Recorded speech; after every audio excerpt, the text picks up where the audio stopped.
बहुत बहुत स्वागत है आप सबका। आप इस वक्त देख रहे हैं किस्सा कुर्सी का और 5 बज चुके हैं और 5 बजे की इस बड़ी बहस में हम आपको बताते हैं कि जम्मू कश्मीर के अंदर किस तरीके की सिचुएशन है और जम्मू कश्मीर के अंदर जो डीडीसी और पंचायत के बाकी ईमानदार चुनाव हो रहे हैं वो किस तरीके से आगे बढ़ रहे हैं और हर दिन कोई ना कोई नया बयान और कोई ना कोई नई खबर आपके सामने लेकर आते हैं। और आज भी एक बड़ी खबर के साथ आपके सामने आएंगे, लेकिन उस बड़ी खबर से पहले फटाफट से आपको अभी तक के 5 बड़ी खबरों से रूबरू करवाते हैं, क्योंकि 5 बजे की 5 बड़ी खबरें क्या कुछ आप देख लीजिएगा। सबसे पहले डीडीसी चुनाव से ही शुरुआत करते हैं, जहां पर आज भी कैंडिडेट्स की तरफ से नॉमिनेशन फाइल कर दी गई है।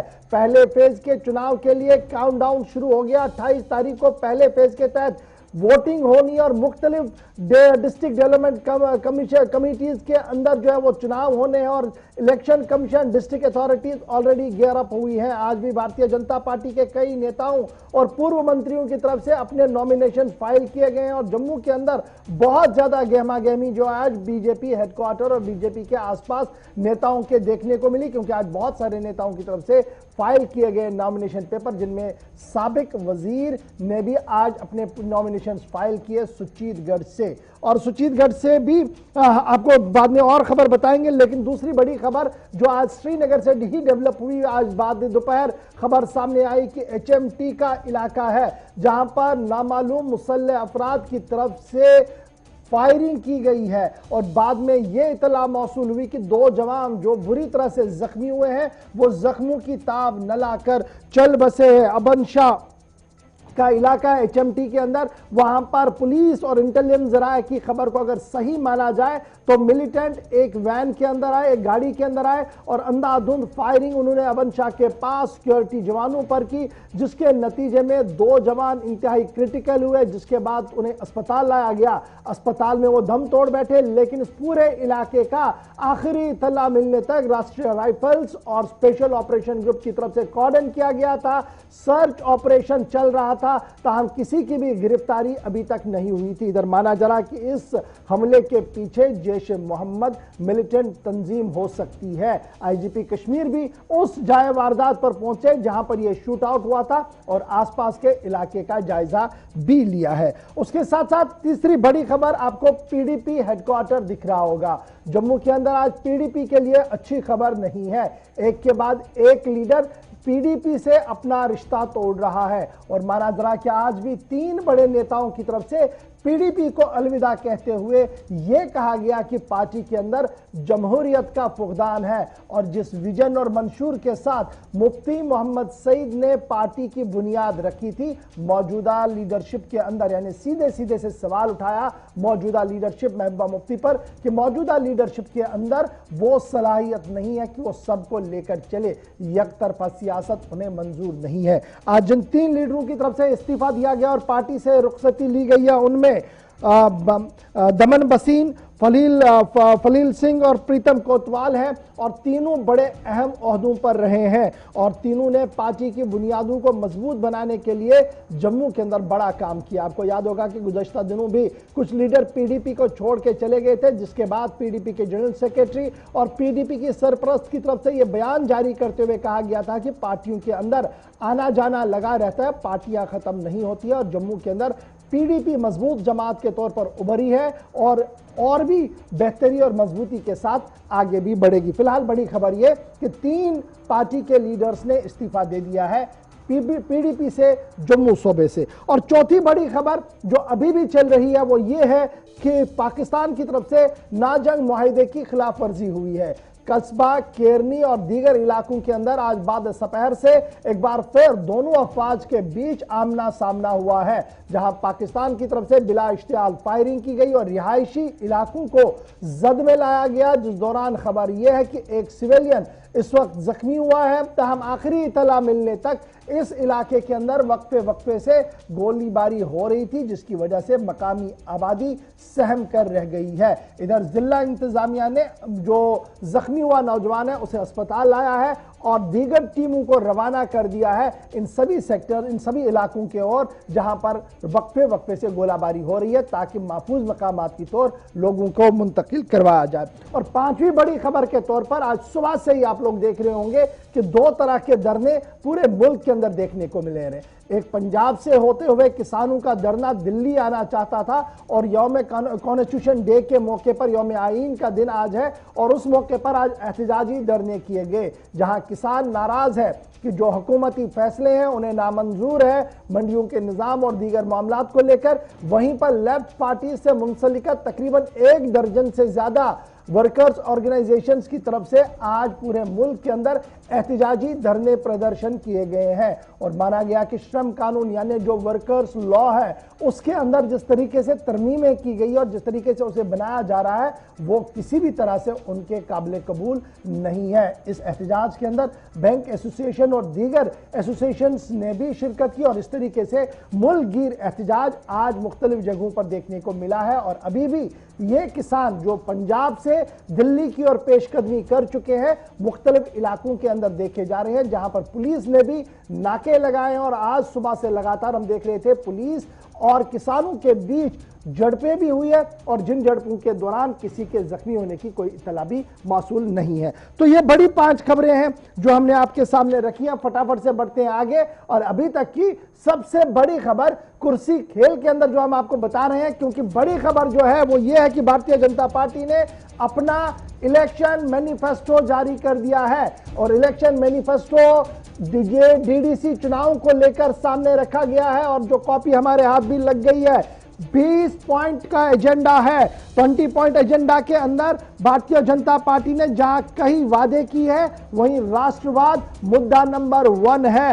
विकास के कार्यों को पूरा करना यानी डेवलपमेंटल वर्क्स को पूरा करना ये भी एजेंडे के अंदर है।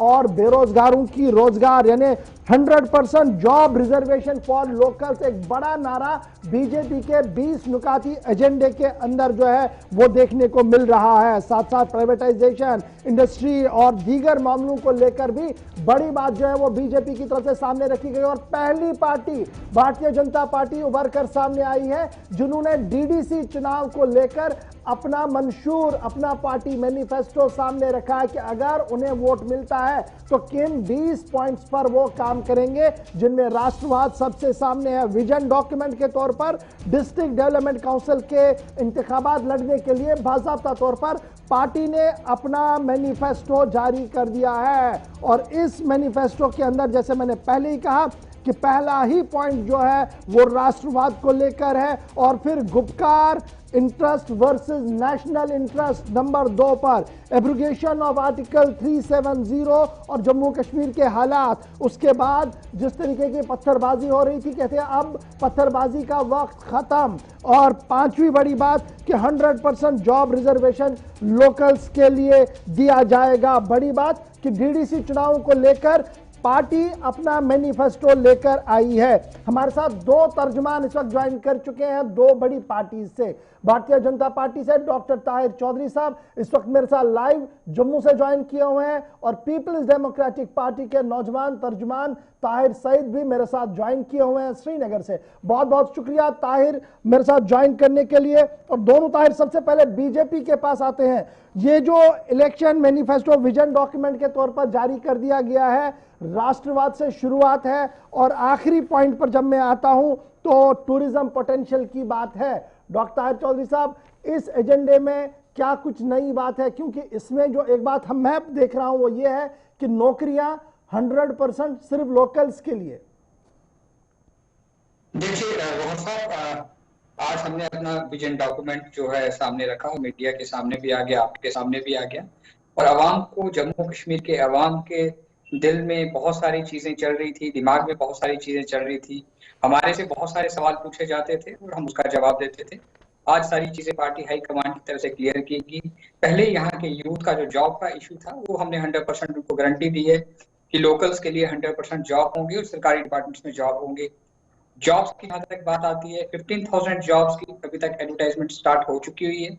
बाकी जो जॉब हैं अप्रोक्सीमेटली 55,000 के लगभग, उनका भी जल्दी प्रोसेस स्टार्ट हो जाएगा और जम्मू कश्मीर के अवाम के लिए, यूथ के लिए एक बहुत बड़ी खुशहाली की बात होगी, क्योंकि भारतीय जनता पार्टी की सीधी सी सोच है, सेंट्रल हाईकमांड की, जम्मू कश्मीर की जो हमारी हाईकमांड है भारतीय जनता पार्टी की, हम चाहते हैं कि जो हमारे पढ़े लिखे यूथ हैं, हर घर में जॉब होना चाहिए, हर घर में खुशहाली होनी चाहिए। इस चीज को हम लेके चलते हैं आगे, और ये चीज का हमारा वादा है जम्मू कश्मीर के यूथ के लिए, जो हमारे लोकल्स हैं, सबके लिए, कि सबको प्रायोरिटी के ऊपर जॉब्स दिए जाएंगे और हर घर में खुशहाली होगी।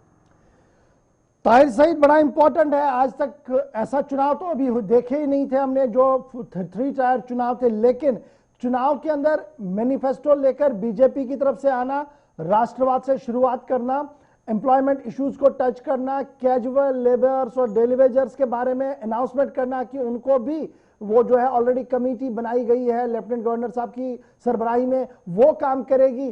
कितना मुश्किल चुनाव अब दीगर पार्टीज के लिए, क्योंकि पहली लाइन में ही कहा गया कि देखिए बीजेपी नेशनल इंटरेस्ट में काम करती है, और ये जो गुपकार गैंग है जिसमें कांग्रेस, पैंथर्स और दीगर जमातें हैं, ये गेम चेंजर के तौर पर कभी भी अब उभर कर सामने नहीं आएंगे, क्योंकि लोग जानते हैं कि गैंग और राष्ट्रवाद में कितना फर्क है।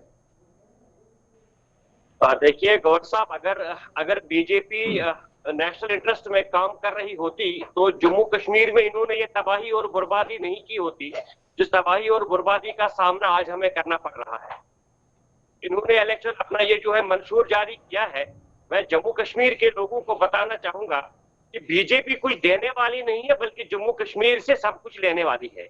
जो आज जो मंशूर जो जॉब्स की बात कर रहे हैं, इन्होंने जब 35A को हटाया, इन्होंने जम्मू कश्मीर के नौजवानों को सड़क पे लाके खड़ा कर दिया है। अब जम्मू कश्मीर के नौजवानों को जो है अपना जो रोजगार जो है वो बाहर के लोगों के साथ बांटना पड़ेगा। इन्होंने जो दरवाजे खोल के रखे हैं, जो डोमिसाइल के नाम पर जो ये बाहर के लोगों को यहाँ की शहरियत दे रहे हैं, जम्मू कश्मीर का शहरी बना रहे हैं। जिस तरीके से भारतीय जनता पार्टी ने जो कल्चर हमारा है, चाहे मैं जम्मू की बात करूं, कश्मीर में तो इनका कोई वजूद नहीं है। कश्मीर में तो ये जानते हैं इनका कोई मतलब इनकी हालत कश्मीर में ये है कि जहां इन्होंने एक कैंडिडेट को अपने संबल पे उठाया है, दूसरा प्रॉक्सी भी साथ उठाया है, क्योंकि इनको मालूम है कि बीजेपी के नाम पर यहाँ वोट पड़ने वाला नहीं है। जम्मू कश्मीर के लोग, खासकर कश्मीर वैली के लोगों का, और जो पीर पंचाल और राजौरी पुलिस वाला हमारा जो चनाब एरिया है, वहां के लोगों का जमीर जो है, उनको जमीर इस चीज की इजाजत ही नहीं देगा कि वो कमल वाला बटन दबाए। ताहिर सईद, सवाल ही पैदा नहीं होता कि कमल वाला आपको बटन नहीं दबाने लगता का कि जमीर जिस इजाजत तरीके नहीं से देगा? मुनज्जम तरीके से चुनाव लड़ रही है बीजेपी और जिस तरीके से कैंपेन चलाया जा रहा है, उसके मुकाबले में न तो गुपकार अलायंस चला पा रहा है और ना ही कोई और इतनी बड़ी हिम्मत करके इस तरीके का कोई विजन डॉक्यूमेंट सामने रख पा रहा है अभी तक भी? देखिए गौर साहब, सबसे पहली बात आपको ये समझनी है कि अवामी इतिहाद बनाई गुप्कार डिक्लेरेशन जो हमारा जो है, जिसके तहत हम इस वक्त सब चुनाव लड़ रहे हैं, आपको देखना होगा कि किस तरह से हमारे कैंडिडेट्स को सताया जा रहा है। कल आपने देखा हमारे कैंडिडेट को जो नॉमिनेशन फॉर्म उनको फाइल करना था अपना, कि उनको 3 दिन तक सिक्योरिटी नहीं दी गई, उनको घर जाने नहीं दिया गया, और बाद में मोहतरमा महबूबा जी को साथ लेना पड़ा उनको अपनी गाड़ी में। वहां पर आपने देखा किस तरह से हमारे कैंडिडेट्स को घरों में बंद करके, होटल क्लस्टर एकोमोडेशन में बंद करके रखा गया है। कैंपेन चलाने नहीं दी जा रही। वहीदुर्रहमान फर्रा ने एक साइड से फार्म भरा, दूसरी साइड से उसको एनआईए के हाथों गिरफ्तार करवाया गया। आप देख रहे हैं आज भी कांग्रेस के कैंडिडेट के खिलाफ भी आज भी एक केस दर्ज कर दिया गया है।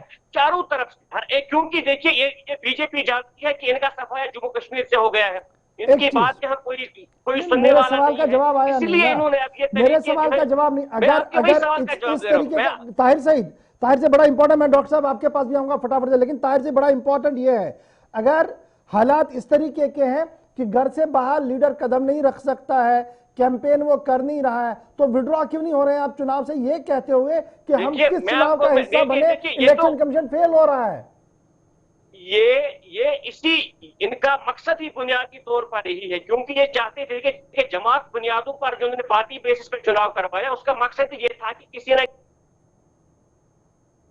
जो जमातें हैं जिनका ग्राउंड पे बेस है, उनको कहीं तरीके से दूर रखा जाए। अब जब इनको अचानक से ऑल ऑफ सडन हमने ऐलान कर दिया हम we will participate in the elections, अब ये क्या कर रहे हैं, ये दूसरे टैक्टिक है, जितने भी इनके सेंट्रल एजेंसी, स्टेट एजेंसीज है, उनको इस्तेमाल करके हमारे कैंडिडेट्स को, हमारे इलेक्शन कैंपेन को दबाने की कोशिश कर रहे हैं। जवाब दीजिएगा, क्योंकि कहा गया कि एब्रोगेशन ऑफ आर्टिकल 370 के बाद तो नौजवानों के हाथ में रहा ही नहीं कुछ, तो नौकरियां कैसे देंगे? ये क्लास 4 की नौकरियां हैं या ओवरऑल कोई नया रिव्यू होगा उस सिलसिले में? देखिए गौर साहब, आर्टिकल 370-35 के जाने के बाद नया जम्मू कश्मीर हिंदुस्तान के सामने नजर आया है। आज तक जम्मू कश्मीर के गरीब आवाम को लूटा गया। यहाँ पे कुछ फैमिलीज अपनी सरकारें चलाती रही और वो अपने घर भरती रही, अपने रिश्तेदारों को फायदे पहुंचाती रही, हर चीजें अपने करीबियों के लिए करती रही। पहली बार जम्मू कश्मीर के आवाम को इस चीज का एहसास हो गया कि एक ऐसी सरकार आई सेंटर में जिन्होंने 370 और 35A को हटाने का जो मेन मकसद था वो यही था कि जम्मू कश्मीर के आवाम को एक आजादी दी जाए, जो इन परिवारों के, इन फैमिलीज के दबाव के नीचे दबी हुई थी और वो खुल के ना कुछ कह सकते थे ना कुछ होता था। लोगों के हाथों में पत्थर दे के सरकारें बनाई भी जाती थी और गिराई भी जाती थी। सब कुछ आपने जम्मू कश्मीर के हालात गौर साहब आपने बहुत अच्छी तरह देखे हुए हैं और इन चीजों पे आपने बहुत डिस्कशंस भी किए हुए हैं। आज पहली बार एक नया जम्मू कश्मीर हिंदुस्तान के सामने है। पूरे जम्मू कश्मीर के यूथ को भारतीय जनता पार्टी का कमिटमेंट है कि हम लोकल्स को जॉब देंगे और देंगे। देश की एक पहली वाहिद पार्टी है जो चीज कहती है वो करती है। और हमने अगर आज अपना 20 पॉइंट्स का मैनिफेस्टो जो विजन डॉक्यूमेंट सामने रखा है, इसकी एक एक चीज के ऊपर हम कायम हैं, एक एक चीज हम आवाम के आगे रखेंगे। सभी डिस्ट्रिक्ट्स में डेवलपमेंट होगी, रोड्स की, कनेक्टिविटी की, बिजली की, पानी की, किसी चीज की किसी को कमी नहीं आने दी जाएगी। और जो चीजें हम कह रहे हैं हम करेंगे और इंशाल्लाह करेंगे। ताहिर सईद, बड़ा इंपॉर्टेंट इसमें मुझे जो लग रहा है कि इस वक्त एम्प्लॉयमेंट की जब बात कर रहा हूं तो नाम इसमें लिखा गया कि जो कैजुअल्स है, डेलीवेजर्स है और दीगर लोग हैं उनके लिए भी एक रास्ता ढूंढा गया ताकि उन्हें रेगुलराइज किया जाए और यह मामला हमेशा के लिए खत्म किया जाए। क्या मैं ये मानूं कि एक गेम चेंजर हो सकता है इलेक्शंस के अंदर इस तरीके की बात करना? मैं दो इंपॉर्टेंट पॉइंट्स मैं आपको बताना चाहूंगा। पहले ताहिर चौधरी साहब के एक सवाल का मैं जवाब देना चाहूंगा कि ताहिर चौधरी साहब जो ये परिवार की बात करते हैं, मैं इनको बताना चाहूंगा कि ये जब परिवार की बात करते हैं तो सबसे पहले भारतीय जनता पार्टी में नजर दौड़ाएं कि वहां पर कितने लोग ऐसे हैं जो परिवारों से आए हैं। इस वक्त सांसद हैं आपके जो अनुराग ठाकुर जो आपकी कैंपेन कर रहे हैं वो इस वक्त मिनिस्टर नहीं होते अगर वो हिमाचल प्रदेश के फॉर्मर चीफ मिनिस्टर के बेटे नहीं होते। आप जो ये बातें कर रहे हैं परिवार पर, दूसरी बात जो है, हम एक जमहूरी मुल्क में रहते हैं और जो भी यहाँ पे सरकारें बनी है आज तक, पीडीपी ने टोटल आपने पिछले 70 साल में सिर्फ 5 साल पीडीपी की सरकार रही है। इतना बड़ा हमारे यहाँ सरकार ज्यादा देर तक नहीं रही है। जो आप जो कह रहे हैं परिवार, जब आप परिवार की बात करते हैं तो एक बात आप देखिए कि जो भी लोग चुन के आए उनको जम्मू कश्मीर के लोगों ने वोट डालकर चुना था। वो कोई ऊपर से बन के नहीं आए, वो कोई जबरदस्ती कुर्सी पे नहीं बैठे। आप जमहूरी अमल पर खुद सवाल निशान खड़ा कर रहे हैं, आप हिंदुस्तान की जमहूरियत पर सवाल खड़ा करते हैं जब आप ऐसी बातें करते हैं। दूसरी बात जो गवर्नर साहब कहते हैं, गवर्नर साहब मैं आपको बताना चाहूंगा जो डेली वेजर उसके जो लेबर्स की बात जो है, जब हमारी सरकार थी हमने एक एसआरओ के जरिए उनको रेगुलराइज किया था। जो फैसला है एक एसआरओ हमने बनाया था, उसका वो मामला शुरू हो चुका था, अमल शुरू हो चुका था, डेटा वगैरह जमा हो रहा था, आधार कार्ड के थ्रू वगैरह उनका वो पूरा डेटा जमा हो गया था। लेकिन बदकिस्मती से जब जिस वक्त भारतीय जनता पार्टी ने जब यहाँ से हमारी सरकार की हिमायत वापस ली तो इनका अपना गवर्नर जो बीजेपी का लीडर था सत्यपाल मलिक, जो सबसे झूठा आज तक एक बदनुमा दाग है हिंदुस्तान की जमहूरियत पर, तो वो सत्यपाल मलिक जब यहाँ पर आए तो सत्यपाल मलिक ने सबसे पहले उस पहले ताहिर सईद मैं जरा आपको पहले करेक्ट करूं। आप गवर्नर साहब के बारे में कह रहे हैं जो इस वक्त भी गवर्नर एक स्टेट के अंदर है, लेकिन शायद आप भी जर्नलिस्ट है और इथिक्स समझ रहे होंगे आप कि आप किस तरीके की लैंग्वेज को इस्तेमाल करते हैं। शायद वो जेबा आपके लिए भी नहीं और मैं टोकना भी नहीं चाहता हूं आपको इस मामले पर। मैं बराबर इथिक्स को समझ रहा हूं, मैं बराबर इथिक्स को समझ रहा हूं। जो मैं बात कर रहा हूं मैं पूरे उसूल के साथ कर रहा हूं, पूरी जिम्मेदारी के साथ कहता हूं कि उन्होंने जितना झूठ बोला, जितने झूठ की बुनियाद पे यहाँ की जमहूरियत को नुकसान पहुंचाया, जितना नुकसान सत्यपाल मलिक ने ये पलटवार तो आप पर भी आ सकता था ना। ये देखिए ये पलटवार आज के दिन भी आप पर आ सकता है कि जितने वादे आपने किए, जिस वादों पर आपने वोट लिए, बाद में कहां गए आप, ये सारी गेम है। पॉलिटिक्स तो इसी चीज का नाम है। डॉक्टर साहब क्या बुनियादी सवालों का जवाब नहीं है इसलिए घूम फिरा कर कहीं पर बॉल दी जा रही है? जी गौर साहब रिपीट करेंगे प्लीज। मैंने कहा क्या बुनियादी सवालों का जवाब नहीं है इसलिए घूम फिराकर बात को किया जा रहा है? कभी सत्यपाल मलिक साहब के कोर्ट में डाली जाएगी, कभी कहीं पर। देखिए गौर साहब, चाहे रीजनल पार्टीज की आप पीडीपी की बात करें चाहे एनसी की, और अब इनके जो हिस्सेदार हैं, कांग्रेस के लोग हैं, पैंथर्स के लोग हैं, ये सभी एक लोग हो चुके हुए हैं। इनका मेन एक ही एम है भारतीय जनता पार्टी को किसी तरह से हटाया जाए, क्योंकि इन लोगों से ये चीजें बर्दाश्त नहीं होती हैं। जब वैली में इनको कमल का फूल भारतीय जनता पार्टी के झंडे, भारतीय जनता पार्टी के सपोर्टर्स, भारतीय जनता पार्टी के लीडर्स, ग्राउंड लेवल पे हमारे कार्यकर्ता इनको नजर आते हैं। ये चीजें इनसे डाइजेस्ट नहीं होती हैं और पावर को छीनने के लिए, किसी तरह कुर्सी को फिर पकड़ने के लिए इन लोगों ने जो गुपकार गैंग बनाया है, इसको हम अच्छी तरह समझते हैं और इसका जवाब इनको वैली के लोग ही देंगे। अभी आप सुन रहे थे इनके मुंह से कि एक हमारे गवर्नर साहब के लिए ऐसे वर्ड्स इस्तेमाल किए जा रहे थे, मुझे नहीं लगता कि कभी मैंने मुफ्ती साहब के लिए या इनकी मैडम के लिए हमने यूज किया। हम इन सब की रिस्पेक्ट करते हैं। मुफ्ती साहब खुदा उनको जन्नत नसीब फरमाए, हम उनकी इज्जत करते हैं। अपने टाइम पे बड़े अच्छे लीडर थे और मुझे लगता है कि आज वो होते तो वैली के ये हालात नहीं होते। लेकिन इस तरह के अल्फाज इस्तेमाल करना एक गवर्नर के लिए, जो हमारी स्टेट में गवर्नर रहे हैं और आज की डेट में गोवा में है, ये चीजें शोभा नहीं देती हैं लाइव टेलीकास्ट के ऊपर। इस तरह की चीजों का परहेज करना चाहिए और अगर इन्होंने अगर ऐसे वर्ड्स यूज किए जिन्होंने जम्मू कश्मीर में जमहूरियत का कत्ल किया, जिन्होंने जमहूरियत का कत्ल किया यहाँ पर, कश्मीर की सियासत की बदकिस्मती है कि कश्मीर की जो लीडरशिप है, कश्मीर के जो पॉलिटिशियंस हैं, इस चीज का उनको एहसास नहीं है कि अपने बड़ों की क्या कदर करनी चाहिए। अगर ये गवर्नर साहब की इज्जत नहीं करते, मुझे लगता है कि कल को अगर ये मैं जरा मुद्दे पर आता हूं, आपके 20 पॉइंट एजेंडे पर। ताहिर से बड़ा इंपॉर्टेंट इसमें एक पॉइंट है जी, कहा जा रहा कि जो इन दिनों काफी चर्चा में भी है कि इलीगल एनक्रोचमेंट जिस तरीके से भी सरकारों ने करवाई है और उसको बाद में रेगुलराइज करवाया है, सरकार मुकम्मल तौर पर बने यहां पर, यानी डीडीसी कंप्लीट हो और पावर स्ट्रेंथन हो, ट्रांसपेरेंसी होगी और इस पर और कार्रवाई होगी। तो सीधे सीधे से तो इशारा बहुत सारी पार्टियों पर ही आज। देखिए जब मैं डॉक्टर साहब मैं आता हूं, बस एक मिनट में जरा ताहिर से सबका एक कमेंट ले लें पहले जी।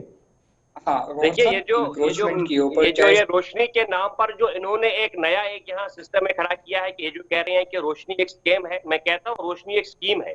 वो एक स्कीम थी जरूर, अगर उसमें कहीं कहीं पर जो है लोगों के साथ कहीं पे वो उसका मिसयूज किया गया, उसकी इन्वेस्टिगेशन होनी चाहिए। लेकिन मैं ताहिर चौधरी साहब से ये पूछना चाहूंगा, ये अगर रोशनी को कहते हैं रोशनी स्कीम है, क्या दिल्ली में चुनाव से पहले अनऑथोराइज्ड कॉलोनीज को रेगुलराइज नहीं किया गया? तो क्या वो लैंड स्कीम है? फिर मुझे क्या ताहिर चौधरी मुझे जवाब देंगे कि जम्मू के जिन लोगों को, देखिए गवर साहब सबसे ज्यादा जमीन जम्मू के लोगों को मिली है, वहां के डोगरास को मिली है। क्या मुझे ताहिर चौधरी, वो जो गरीब लोग हैं जिनको जमीन मिली है, क्या ताहिर चौधरी साहब मुझे यह बताएंगे कि जम्मू के डोगरास से उनकी जमीन वापस छीन ली जाएगी? क्या ये कह रहे हैं कि जम्मू के डोगरास चोर है? क्या ये वो कहना चाहते हैं? मैं तो नहीं कहता हूँ, उनको अपने हक से मिला है। ताहिर चौधरी साहब कह रहे हैं दिल्ली में जब चुनाव थे तो इलीगल कॉलोनीज को लीगल कराने का सिलसिला बीजेपी ने ही शुरू कर दिया, तो वो फॉर्मूला यहाँ पर भी अडॉप्ट कर दीजिए फिर। देखिए गौहर साहब, यहाँ को दिल्ली से नहीं मिलाया जाएगा। जम्मू कश्मीर में जो किया गया है सियासी पार्टियों ने, रीजनल पार्टीज ने, इन्होंने अपने घर भरे हैं, अपने रिश्तेदारों के घर बने, अपने करीबियों के घर भरे हैं और 25,000 करोड़ का जो स्कैम इन्होंने किया है, ये हिस्ट्री का जम्मू कश्मीर का सबसे बड़ा स्कैम है और इसकी प्रॉपर इन्वेस्टिगेशन होगी, सब कुछ सामने आएगा। जो लोग इन्वॉल्व होंगे उनको नहीं छोड़ा जाएगा। ये प्रधानमंत्री साहब ने सेंट्रल हाई कमांड में बार बार कहा है और ये चीज क्लियर है कि ये चीजें बहुत जल्दी सामने आएंगी और जो लोग भी इसमें इन्वॉल्व होंगे उनको नहीं बख्शा जाएगा। ये सीधी सी बात है। चलिए बहुत बहुत शुक्रिया आप दोनों मेहमानों का मेरे साथ ज्वाइन करने के लिए। बात बीजेपी मैनिफेस्टो की हो रही थी, जिसमें बात क्लियर से बड़ी चीजें जो होती हैं कि सियासत है, चुनाव है और इसमें आरोप प्रत्यारोप जो है वो चलते रहते हैं। ताहिर सईद और डॉक्टर ताहिर चौधरी बहुत बहुत शुक्रिया जी मेरे साथ ज्वाइन करने के लिए। फटाफट से जरा बढ़ते हैं आगे और अब आपको जरा और भी आगे लिए चलते हैं। हम जनता दल यूनाइटेड की बात भी करें, क्योंकि जनता दल यूनाइटेड बिहार के अंदर जिस तरीके से जीत कर आई है, उसके बाद बात जेडीयू की करना जरूरी है। आप सोच रहे होंगे कि बिहार से लेकर अब ये जम्मू कश्मीर के साथ क्यों जोड़ रहा है, क्योंकि बीजेपी के बाद अगर कोई बड़ी पार्टी अभी ये देख रहे हैं जिसने हर जगह पर चुनावी दंगल के अंदर उतरे और इस वक्त कैंपेन भी नजर उनका जम्मू में भी आ रहा है, कश्मीर में भी आ रहा है, वो जेडीयू है। इसलिए जेडीयू के स्टेट प्रेसिडेंट का बयान भी थोड़ी देर पहले आया है, बड़ा इंपॉर्टेंट बयान है, इसी एनक्रोचमेंट को लेकर वो बात कर रहे हैं और चुनाव को लेकर कितना वो सही है, इस पर सीधे चलते हैं। हमारे साथ GM Shaheen, state president Janata Dal United भी ज्वाइन कर चुके हैं। बहुत बहुत शुक्रिया शाहीन साहब मेरे साथ ज्वाइन करने के लिए। आज मैनिफेस्टो भी आए हैं और बड़ी उम्मीद थी कि आपका मैनिफेस्टो भी कहीं दिखेगा, लेकिन बाय एंड लार्ज आपकी तरफ से कैंडिडेट्स उतारे गए हैं मैदान में। किस तरीके का रेस्पॉन्ड है, क्या कुछ आप देख पा रहे हैं चुनावी दंगल के अंदर? गौर साहब, जब मुझे याद आ रहा है जब 370 ऑपरेशन हुआ था, तो पहली दफा आपने और मैंने फोन पे बात की थी दिल्ली से जी, और देखिए माहौल आगे बढ़ा और आज चुनावी दंगल शुरू हो गया और बहुत अच्छी बात है। सभी पार्टीज, पॉलिटिकल पार्टी जो है पार्टिसिपेट कर रही है, हम वेलकम करते हैं।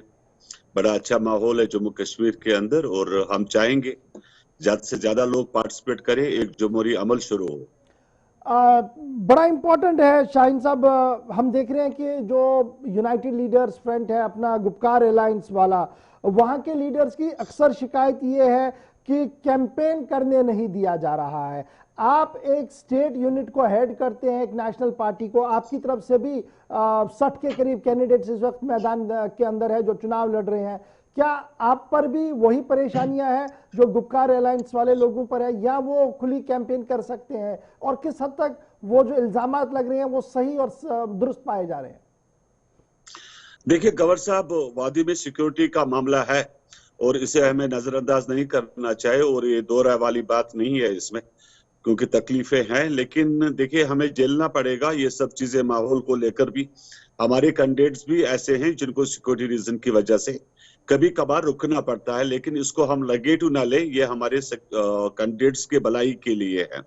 सरकार जो भी कर रही है हमारी कैंडिडेट्स की भलाई को लेकर कर रही है, लेकिन पॉलिटिकली इसका इश्यू बनाना, देखिए जी कैंडिडेट्स को नहीं निकलने दे रहा है, ये बात गलत है, मैं ये नहीं मानता हूं। हमारे कैंडिडेट्स निकलते हैं दिन में, शाम को उनको फिर एक सिक्योर, जहां पर तहफुज है, जहां पर उनकी जगह सुरक्षित है, वहां पर रखा जाता है। तो इसको बुरे मानने वाली बात नहीं है। मुझे नहीं लगता कि गुपकार वाले इस चीज को क्यों ज्यादा इशू बनाते हैं। हमारे कैंडिडेट्स भी काफी जगहों पर जो कैंप्स रखे हैं, जो सिक्योरिटी के कैंप्स है, जो गेस्ट हाउसेज है, उसमें रखा गया है। लेकिन इसका मतलब ये नहीं कि अगर वो वहां नहीं रहेंगे तो सुरक्षित कैसे रहेंगे। वो एक बड़ा इंपॉर्टेंट मसला है, इंपॉर्टेंट इशू है सुरक्षा को लेकर। किसी भी वर्कर, किसी भी कार्यकर्ता की जान जो है वो बड़ी कीमती है। राइट सर, बड़ी इंपॉर्टेंट बात आपने कही कि चुनाव आते जाते रहते हैं, लेकिन जान बचाना भी बड़ा जरूरी है, इसलिए पॉलिटिकली ये सारी चीजें वो की जा रही है। आज एजेंडा आया है विजन डॉक्यूमेंट का, बीजेपी का, आपकी नजर से भी गुजरा होगा, आपकी पहली रिएक्शन इस पर, और उसके बाद जरा गुपकार वाले लोगों की भी बात सुन लेते हैं। देखिए अच्छी बात है, हम तरक्की चाहते हैं, हम डेवलपमेंट की बात करते हैं। हम ये चाहते हैं कि डेवलपमेंट हो, बट दिस वे या दैट वे जम्मू कश्मीर आगे बढ़े, तरक्की के राह में बढ़े। हमें किसी के एजेंडे में कोई अपक्षी ये प्रॉब्लम नहीं है, कोई तकलीफ नहीं है। मुझे लग रहा है कि जितने ज्यादा पार्टी लेकर लोग बात करें उतना अच्छा है, और इनका भी जो प्रपोजल है उसको भी हम वेलकम करते हैं। हम किसी भी चीज को नकारते नहीं। अब जिस तरीके से गुपकार एलायंस के लोग ये कह रहे हैं कि देखिए जो कुछ रोशनी स्कैम के बाद सामने आ रहा है, जिस तरीके से कार्रवाई चल रही है जी, ये दरअसल हरासा करने की कोशिश है और सेंट्रल एजेंसीज का नाजायज इस्तेमाल हो रहा है। आप भी जम्मू कश्मीर को देख रहे हैं, जम्मू कश्मीर की सियासत पर आपकी भी नजर है, क्या वाकईतन इसी तरीके का मामला है, या दरपर्दा कुछ और भी है जो शायद अभी भी आवाम के सामने नहीं है? देखिए गवर साहब, ये कहना कि हिरासा किया जा रहा है, बाकी सब चीजें गलत है, हम इसको नहीं मानते हैं।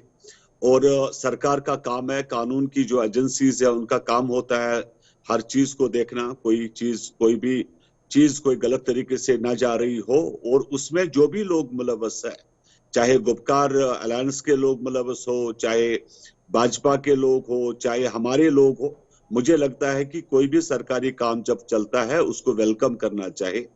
और जिन भी लोगों ने इसका फायदा गलत उठाया है, और इसमें खास करके जो एक्स मिनिस्टर्स है, एक्स ब्यूरोक्रेट्स है, और कानून की लाठी अगर गरीब के लिए है, एक आम आदमी के लिए है, क्योंकि क्या इन लोगों के लिए कानून की लाठी नहीं है?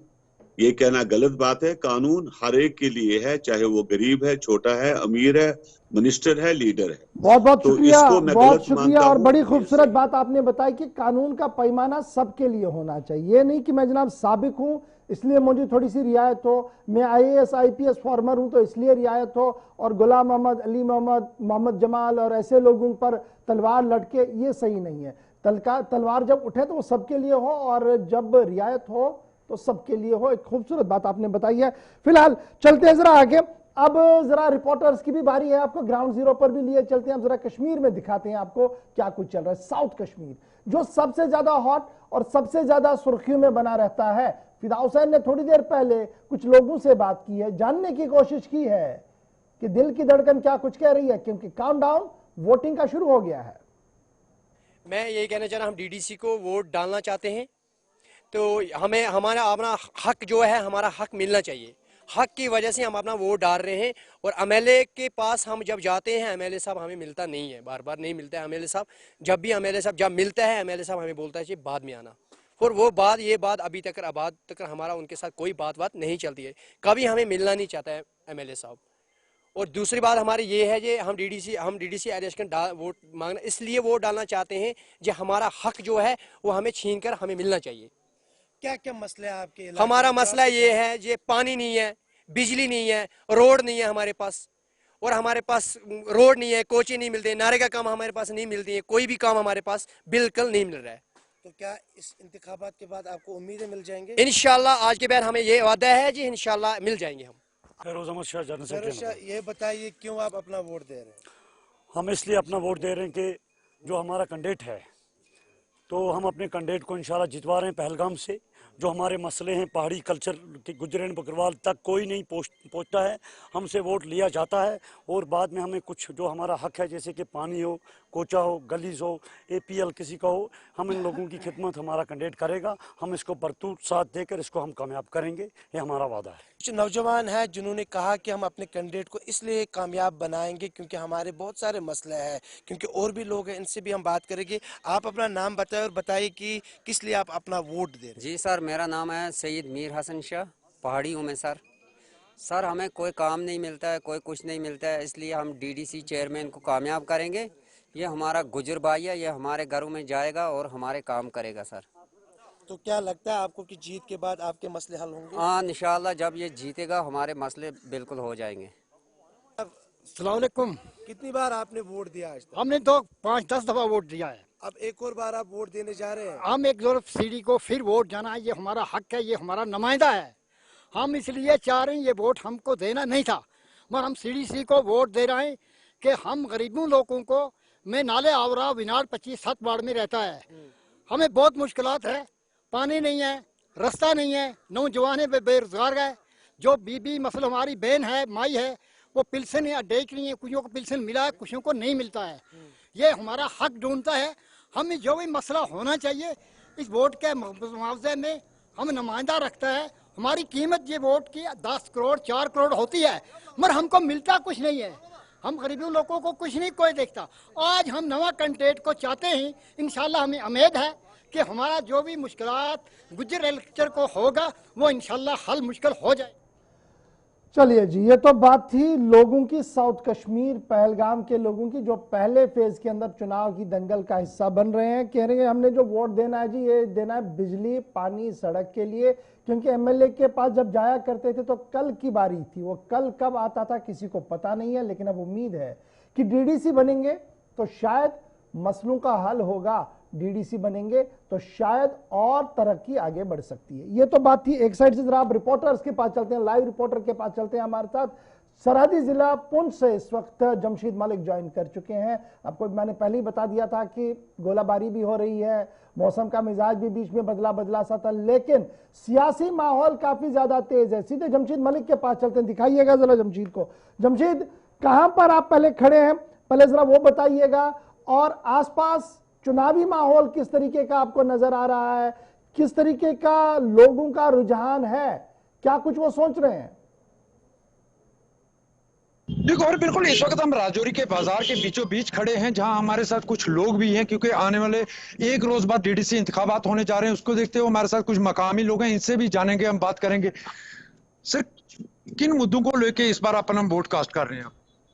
हमारा इलेक्शंस में पार्टिसिपेट करने का एक ही मुद्दा है कि यहाँ का विकास होना चाहिए, यहाँ के नौजवानों को रोजगार मिलना चाहिए, खासकर जो महंगाई डे बाय डे बढ़ती जा रही है उस पर अंकुश लगना चाहिए। ये चीजें लेकर हम और हमारी पार्टी आज लोगों के बीच में निकली है। जिस तरह से जन सलाब लोगों को देखने को हमें मिल रहा है कि लोग चाहती है कि यहाँ पर एक अच्छे ढंग से अच्छे लोग आने चाहिए, उसमें हमें लगता है जो हमारी कांग्रेस पार्टी है उसमें जो लगभग 14 सीटों में से 12 सीटों पर हमारी पार्टी कंटेस्ट कर रही है। हमें लगता है कि 12 की 12 सीटों पर हमारी पार्टी कामयाब होगी। ठीक है, 12 के 12 सीटों पर कांग्रेस का ये दावा है। आपका क्या कहना है डीडीसी इंतखाबात पे? जिस तरह कांग्रेस दावा कर रही है 12 सीटें वो जीतेगी, आपका क्या कहना है? देखिए जी, कांग्रेस इससे पहले भी दावे करती आई है और कांग्रेस ने जो खोखले वादे लोगों से किए, लोगों ने उसका कड़ा जवाब इनको दिया भी है। और इस बार भी जो डीडीसी के इलेक्शन है उसमें भी वो करारा जवाब देगी। आपने बिहार में भी देखा, वहां भी जितने भी अंकुश और जितने भी आंकड़े लगाए गए थे सब फेल हो गए। आज देश की जनता ने मन बना लिया है कि उन्होंने वोट विकास के नाम पे देना है, ना ही चोरी ठगी के नाम पे। आज यहाँ भारतीय जनता पार्टी का परचम लहराया, यहाँ पे जो हमारे ऊपर काला धब्बा लगा हुआ था 370 का, वो हटा के पीछे फेंका गया। आज यहाँ डेवलपमेंट की बात हुई, आज यहाँ बाहर से इंडस्ट्रीज आके यहाँ पे लगेंगी, यहाँ पे रोजगार मिलेगा। और आज भारतीय जनता पार्टी के मैनिफेस्टो में भी ये बात क्लियर की गई, 70,000 नौकरियां जो दी जाएंगी। और जिन लोगों ने यहाँ पे सरकार में रहते हुए सरकारी जमीनों के ऊपर के यहाँ पे जो अपने घर बनाए, बंगले बनाए, उनको बेचा, उन ऊपर भी शिकंजा जो है कसा जाएगा और भारतीय जनता पार्टी वो उनका सबका हिसाब जो है वो लेगी। 370 हटाया और 70,000 नौकरियों का दावा कर रही है बीजेपी, आपका क्या कहना है इसमें? देखिए, बात यह है कि नेशनल कॉन्फ्रेंस का एक ही मंशूर है इस वक्त जो गुपकार अलायंस का है। बात यह है कि हम किसी डेवलपमेंट के मसले में ये इलेक्शन में पार्टिसिपेट नहीं कर रहे। जिस तरह इस हुकूमत ने पंचों सरपंचों का इलेक्शन कराया और बीडीसी का इलेक्शन कराया और लोगों को कुछ नहीं मिला, उनको आज तक कुछ नहीं मिला, इसी तरह इस इलेक्शन में भी होगा। लेकिन हमारा मकसद इस इलेक्शन में आने का सिर्फ ये है कि हम इनको ये बताएं कि लोग किसके साथ हैं। गुपकार अलायंस का मकसद है 370 को वापस लाना, 35A को वापस लाना और हर सूरत में लाना वापस, चाहे इसके लिए जो भी कुर्बानियां देनी पड़े। इनको ये बताना है कि अवाम किसके साथ है। आने वाले इस इलेक्शन में और इसका जब रिजल्ट आ जाएगा तो इनको पता लग जाएगा कि 90% और 95% तक जो सीट हैं वो सारी गुपकार अलायंस को जाएंगी। जमशीद, एक चीज जरा पता कीजिएगा, क्योंकि गुपकार अलायंस के लोग जितने भी हैं वो लगातार ये कह रहे हैं कि देखिए हम जो चुनाव लड़ रहे हैं ये रेफरेंडम नहीं है। बीजेपी भी ये कह रही है कि ये कोई रेफरेंडम नहीं है, हम चुनाव मुद्दों पे लड़ रहे हैं। लेकिन ये वर्कर काडर जिस तरीके से बातें कर रहा है, ऐसे लग रहा है कि चुनावी दंगल किसी और सिमत में है। यहाँ इंडिया वर्सेस जम्मू कश्मीर भी देखने को मिल रहा है। गुपकार अलायंस रेफरेंडम की बात करते हैं, कोई रेफरेंडम पर इलेक्शन नहीं लड़ना चाहता। जिस तरह आपकी तरफ से दावे किए जा रहे हैं कि इस वक्त ऐसा क्यों लग रहा है कि इंडिया और जम्मू कश्मीर के बीच जंग हो रही? देखिए, ये हमेशा इस जम्मू कश्मीर को हमारे मुल्क के अंदर वाहिद ये रियासत है जिसको हमेशा मुद्दा बनाया गया इलेक्शन का और पीछे गए। रियासत जम्मू कश्मीर के लोग हमेशा पीछे गए। हमेशा कश्मीर को लेके 370 हटाना है पूरे मुल्क में। इन्होंने बीजेपी को वोट चाहिए थे तो निशाना बनाया हमारे यहाँ के लोगों को। आज इन्होंने हमें क्या दिया है? आज खाली कश्मीर का मसला नहीं है, आज जम्मू के लोग रो रहे हैं। बीजेपी के खुद के लोग, मेरे भाई जो हैं, उनसे अगर जाती तौर पर बात करें तो आज वो कहां खड़े हैं? आखिरी क्वेश्चन आपसे कि जिस तरह आप 370 की बात करते हैं, आपने काफी टाइम इख्तियार में रहे, उसको मजबूत करने के लिए आपकी जमात की तरफ से कोई काम क्यों नहीं किया गया इतने सालों में? देखिए, मुझे ये बताएं कि इसमें कमजोरी थी कहां? बात ये है कि गैर आईनी तौर पर इन्होंने ये सारा किया। ये तो असेंबली में होना था, गवर्नर को आगे रख के इन्होंने सारा कुछ कर दिया। केस जो है सुप्रीम कोर्ट में है, हमें कोर्ट में पूरा यकीन है हमें 370 वहां से वापस मिलेगा। इन्होंने तो गैर आईनी तौर पर किया। दिया किसने था? ये पड़ोसी मुल्कों ने हमें 370 नहीं दिया था। चलिए जमशीद, बहुत इंपॉर्टेंट बात चल रही है, जरा ये भी पता कर दीजिएगा, क्योंकि बड़ा इंपॉर्टेंट ये है कि कैंपेन किस तरीके का चल रहा है। जरा जमशीद को दिखाइएगा लाइन पर। जमशीद, किस तरीके का कैंपेन है? क्या पॉलिटिकल पार्टीज के लीडर्स और जो कैंडिडेट्स हैं वो कैंपेन कर पा रहे हैं, या जो इल्जाम लग रहा है कि सिर्फ महदूद लोगों को कैंपेनिंग की इजाजत है, या ओवरऑल सारे कैंपेन कर रहे हैं जम्मू के अंदर? देखो, और अगर कैंपेन की बात करें हम, राजौरी पुंछ में कैंपेन बहुत ज्यादा पैमाने पर देखने को मिल रही है। मगर जो चीज राजौरी पुंछ के लिए सबसे बड़ी देखी जाती थी, यहाँ जात पात के नाम पर लोगों को तकसीम किया जाता था, इस बार ऐसे हालात देखने को मिल रहे हैं। हालांकि देर शाम को कल एक जरूर इस इलाके से एक वाकया सामने आया जहां एक वीडियो अपलोड करने के बाद इल्जाम लगाया गया था कि इसके मुल्क मुखालिफ नारेबाजी की गई, मगर उसके बाद वो भी जो नेशनल कांफ्रेंस की तरफ से वो साफ किया गया कि मुल्क मुखालिफ नारे नहीं थे, बल्कि उनकी तरफ से अब ये मांग की जा रही है कि इन लोगों के खिलाफ FIR लगाई जाए जो लोग इस इलेक्शन में हिंदू मुसलमान को तकसीम करने जा रहे हैं। मगर इस बार राजौरी पुंछ में हालात पहले से बहुत बेहतर नजर आते हैं, जहां इस बार वो चीजें देखने को मिल रही हैं जो पहले इलेक्शन में मिलती थी, जहां जात पात के नाम पर कैंपेन बड़े जोरों पर है पुंछ राजौरी के अंदर। बहुत शुक्रिया हमारे साथ जमशीद ज्वाइन करने के लिए। फटाफट से चलते हैं नदीम के पास, रामबन। वहां की सूरत हाल क्या है? क्योंकि वहां हमने देखा था बरसती बर्फ के बीच और बारिश के बीच भी लोग जलसे में आए थे, बात सुन रहे थे। अब क्या कुछ सूरत हाल है और कहां पर नदीम है? जरा सीधे नदीम इकबाल के पास चलते हैं। नदीम, बहुत शुक्रिया जी ज्वाइन करने के लिए। अपडेट कीजिएगा पहले, कहां पर आप हैं, किस पंचायत सेक्टर में हैं और क्या कुछ उस हलके के लोग कह रहे हैं? आप लगातार सुबह से बात कर रहे हैं लोगों से।